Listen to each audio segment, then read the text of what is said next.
La loi travail a profondément réformé la négociation collective. L'objectif est de favoriser la construction d'un véritable droit conventionnel. Alors quelles sont les nouvelles règles à prendre en compte pour négocier un accord? Tout d'abord, il y aura lieu, comme c'est le cas aujourd'hui, de convoquer les organisations syndicales représentatives pour négocier sur les thèmes concernés. À défaut de délégué syndical, vous aurez toujours l'option de vous tourner vers vos élus, mandatés ou non, voire des salariés mandatés, d'autant que ces modes supplétifs de négociation sont facilités par la loi travail. Afin d'encadrer le déroulement de la négociation, vous pourrez conclure un accord collectif et y préciser les principales étapes de la négociation, les moyens des parties, la nature des informations partagées, etc.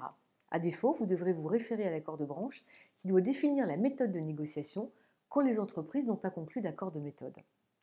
Une fois la négociation engagée, il faut bien veiller à inclure dans votre accord un préambule présentant le contenu et les objectifs de celui-ci, les conditions de suivi de l'accord ainsi que des clauses de rendez-vous.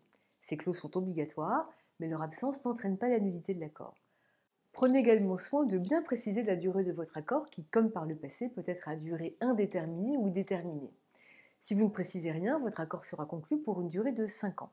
Il cessera ensuite de produire ses effets et ne pourra plus se transformer en accord à durée indéterminée.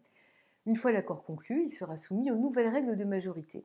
Il devra désormais être signé par les organisations syndicales représentatives ayant recueilli plus de 50%.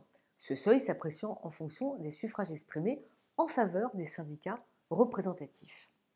Par ailleurs, vous pourrez être amené à devoir organiser un référendum au sein de votre entreprise si les organisations syndicales ne recueillent qu'entre 30 et 50% des suffrages et qu'elles demandent à faire valider l'accord par une consultation des salariés.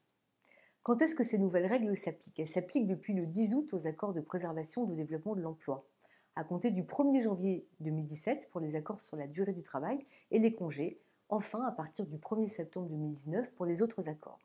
Certains accords restent soumis à des règles propres comme le protocole d'accord préélectoral ou les PSE. Enfin, les mêmes formalités de dépôt et de publicité que celles existant aujourd'hui devront être accomplies. En plus, l'accord devra être publié en ligne dans une base de données nationale. Sachez toutefois que les organisations signataires peuvent demander la publication d'une version anonymisée.